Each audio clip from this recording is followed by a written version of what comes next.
Joint pain মানে গাঁঠিৰ বিষত আপুনি ভুগি আছে নেকি? আপোনাৰ বাৰু হাড়বোৰ দুৰ্বল হৈ গৈছে নেকি? আপোনাৰ কঁকালত বাৰু প্ৰচণ্ড বিষ হয় নেকি?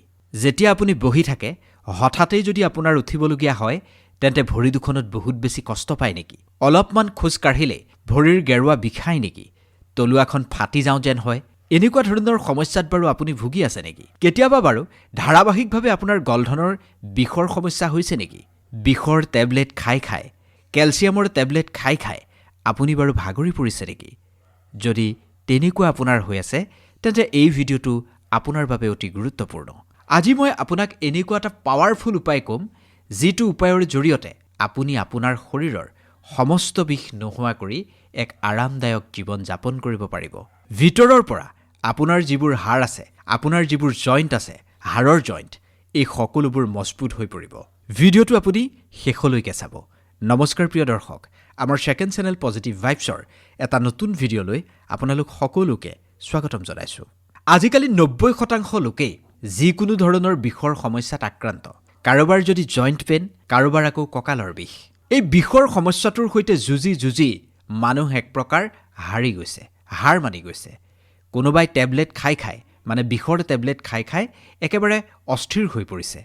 বহুতেই কেলছিয়ামৰ টেবলেট গোটেই জীৱনজুৰি খাই থাকিবলগীয়া এক অৱস্থাৰ সৃষ্টি হৈছে।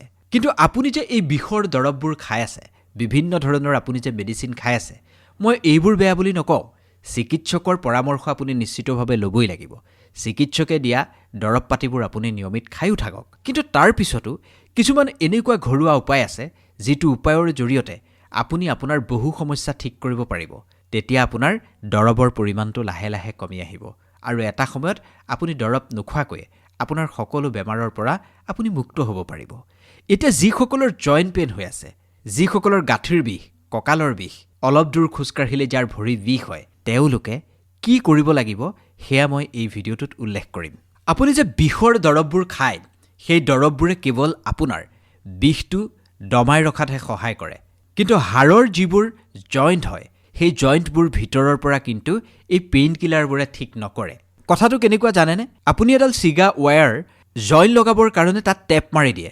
কিয় টেপ মাৰি দিয়ে? যাতে সেই জইণ্টটো ওলাই নাথাকে বা জইণ্টটো লাগি যায়।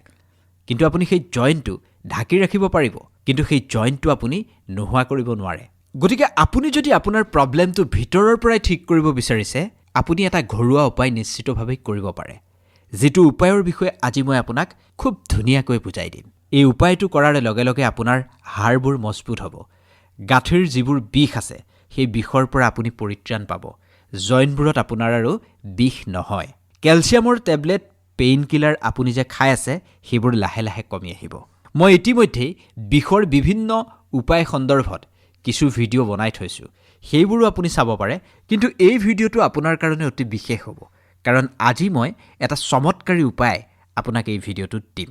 আপোনাৰ পাকঘৰত থকা কিছুমান সাধাৰণ বস্তুৰ পৰাই আপুনি এই ঘৰুৱা উপায়টো কৰিব পাৰিব।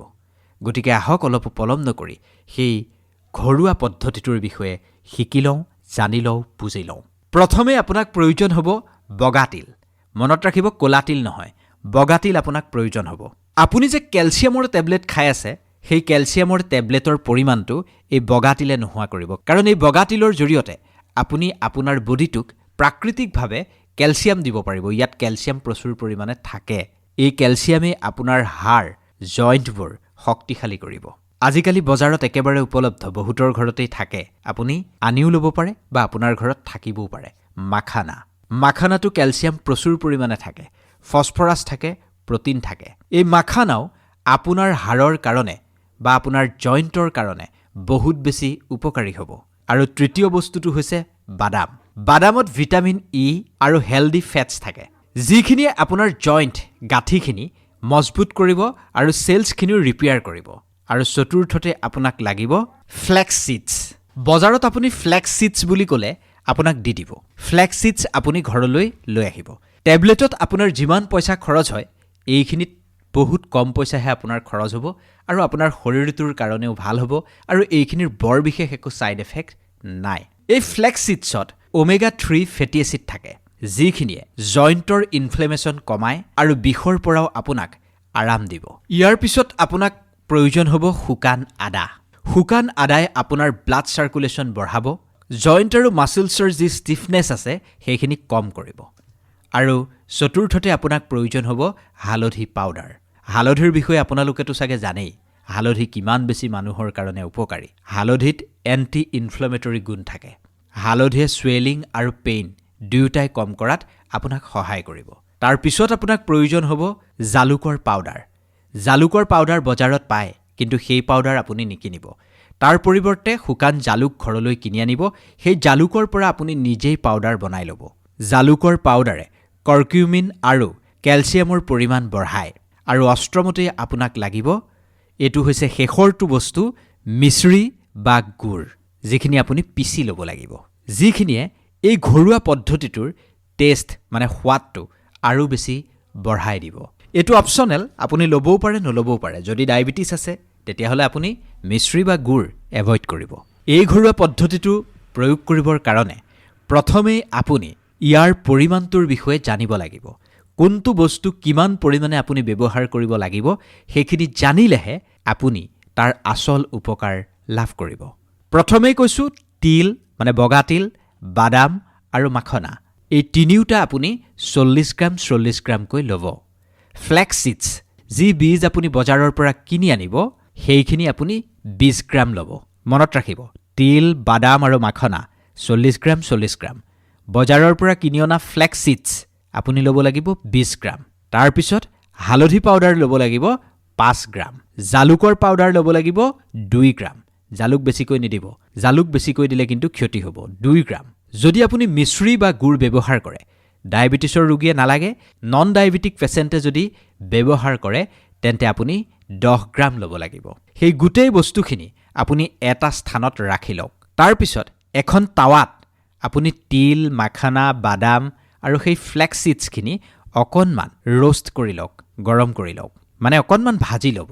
যেতিয়া এই গোটেই কেইপদ বস্তু ভালদৰে ৰোষ্ট হ'ব, তেতিয়া এটা বাচনত সেইখিনি ৰাখি দিয়ক আৰু সেইখিনি ঠাণ্ডা হ'বলৈ এৰি দিয়ক। যেতিয়া ৰুম টেম্পাৰেচাৰত অকণমান এই বস্তু কেইপদ ঠাণ্ডা হৈ যাব, তেতিয়া বাকীখিনি তাত দি দিয়ক। অৰ্থাৎ জালুক, হালধি পাউডাৰ, শুকান যে আদা লৈছিল সেই আদাৰ পাউডাৰ আৰু যিখিনি আপুনি গুড় বা মিশ্ৰি লৈছিল সেইখিনিও তাত দি দিয়ক। গোটেই বস্তুখিনি যেতিয়া আপুনি মিক্সাৰ গ্ৰাইণ্ডাৰত দি দিব, তেতিয়া গোটেইখিনি ভালদৰে পাউডাৰৰ দৰে হৈ যাব, পিচ খাই যাব। যেতিয়া ভালদৰে পিচ খাই এইখিনি পাউডাৰৰ দৰে হৈ যাব, তাৰপিছত আপুনি সেইখিনি এটা ভাল কণ্টেইনাৰত, যিটো কণ্টেইনাৰত হাৱা সোমাব নোৱাৰে, টাইট কণ্টেইনাৰ এটাত ৰাখি আপুনি এক্সট্ৰাকৈ থৈ দিয়ক। এতিয়া সেই পাউডাৰখিনি আপুনি কি কৰিব লাগিব জানে? সদায় ৰাতি শোৱাৰ পূৰ্বে, মনত ৰাখিব, সদায় ৰাতি শোৱাৰ পূৰ্বে এগিলাচ গৰম গাখীৰৰ লগত, মানে আপুনি খাব পৰা গৰম কুহুমীয়া গাখীৰৰ লগত সেইখিনি আপুনি গ্ৰহণ কৰিব লাগিব। আপুনি ইচ্ছা কৰিলে সেই পাউডাৰখিনিৰ এচামুচ যেতিয়া গাখীৰত মিক্স কৰিব, লগত 1 চামুচ আপুনি ঘিউ মিলাই দিব পাৰে। ঘিউ মিলাই দিলে কি হ'ব? ইয়াৰ পৰা আপুনি ভাল ৰিজাল্ট পাব। ঘিউখিনি খালে আপুনি ভিতৰৰ পৰাই এক অদ্ভুত শক্তি পাব। যদি আপোনাৰ কলেষ্টৰেল বাঢ়ি আছে, যদি আপোনাৰ মেদবহুলতাৰ সমস্যা আছে, তেতিয়াহ'লে আপুনি গাখীৰৰ স্থানত পানীও ব্যৱহাৰ কৰিব পাৰিব। আৰু তেনেকুৱা হ'লে আপুনি ঘিউৰ ব্যৱহাৰ একেবাৰে নকৰিব। কিন্তু আৰু এটা কথা, যদি আপোনাৰ পাচনতন্ত্ৰ দুৰ্বল, হজম যদি আপোনাৰ খুব কম হয়, তেন্তে আপুনি ৰাতিৰ পৰিৱৰ্তে ৰাতিপুৱাৰ নাস্তাৰ সময়ত এবাটি দৈৰ লগত এই পাউডাৰখিনি মিহলাই খালেও আপুনি সমপৰিমাণৰে লাভ অৰ্জন কৰিব পাৰিব। যাৰ হজম শক্তি দুৰ্বল, তেওঁলোকে ৰাতি নাখায়, ৰাতিপুৱা খাব পাৰে, কাৰণ ৰাতিপুৱা ডাইজেষ্টিভ পাৱাৰ বহুত বেছি ভাল হৈ থাকে আৰু আপোনাৰ ডাইজেশ্যন ছিষ্টেমত এক্সট্ৰা লোড তেতিয়া নপৰে। এই বস্তুখিনি সেৱন কৰাৰ লগে লগে আপুনি কিছুমান ইম্পৰ্টেণ্ট টিপছো ফ'ল' কৰাৰ প্ৰয়োজন আছে। তেতিয়া কি হ'ব? আপোনাৰ কেলছিয়াম বডিটোৱে ভালদৰে এবজৰ্ভ কৰি ল'ব পাৰিব। জইণ্টৰ লুব্ৰিকেশ্যন বঢ়াব। আপুনি কি কৰিব লাগিব? ৰাতিপুৱা 8 পৰা 10 বজাৰ ভিতৰত, এতিয়া ঠাণ্ডাৰ দিন, পুৱাৰ যে সেই কোমল ৰ'দজাক ওলায়, 8 পৰা 10 বজাৰ ভিতৰৰ সেই কোমল ৰ'দজাকত আপুনি 10 পৰা 15 মিনিট বহি দিয়ক। সেই ৰ'দজাক আপোনাৰ গাত লাগিবলৈ দিয়ক। আপোনাৰ আৰ্মছ, বাহু, লেগছ, ভৰি আৰু আপোনাৰ কঁকালটো ডাইৰেক্ট যাতে ছানলাইট পৰে, তাৰ ব্যৱস্থা আপুনি নিজেই কৰি লওক। ইয়াৰ পৰা আপোনাৰ কি লাভ হ'ব জানে? আপোনাৰ শৰীৰে ভিটামিন ডি পাব। আপোনাৰ বডিৰ ভিতৰত কেলছিয়ামৰ এবজৰ্বেশ্যন বাঢ়ি যাব। দ্বিতীয়তে আপুনি লাইট ৱেইট ৱেৰিং এক্সাৰচাইজ কৰিব পাৰে যদি আপুনি সেইখিনি কৰিব নোৱাৰে বা সেইখিনি যদি আপোনাৰ জটিল যেন লাগিছে তেন্তে কমসে কম আপুনি আধা ঘণ্টা খোজ কাঢ়ক যাৰ ফলত আপোনাৰ বোন ডেনচিটি বাঢ়িব জয়েন্ট ষ্টেবিলিটি ইম্প্ৰুভ হ'ব আৰু মাসল ষ্ট্ৰেংথ বহুত বেছি ইম্প্ৰুভ হ'ব তৃতীয়তে যদি পসিবল হয় তেন্তে আপুনি আপোনাৰ দৈনন্দিন সজিনা পাত ইনক্লুড কৰক ৰাগি আটা ব্যৱহাৰ কৰক আপুনি বহুত বেছি উপকাৰ লাভ কৰিব এই গোটেই বস্তুবোৰত এনেকুৱা পোষক তত্ত্ব আছে যিবোৰ পোষক তত্ত্বই আপোনাৰ হাড় মজবুত কৰাৰ লগতে আপোনাক এই বিষৰ সমস্যাটোৰ পৰা উদ্ধাৰ কৰিব মই যেটো উপায়ৰ বিষয়ে আপোনাক কলো এই উপায়টো আপুনি কন্টিনিউ এমাহ কৰিবই এইটো কোনো জাদু নহয় আপুনি এদিন খাব আৰু এৰাতিতে আপোনাৰ সকলো বিষ নোহোৱা হৈ যাব এইটো এনেকুৱা এটা উপায় যেটো লাহে লাহে যদি আপুনি এমাহ সেৱন কৰে তেন্তে এমাহৰ পিছত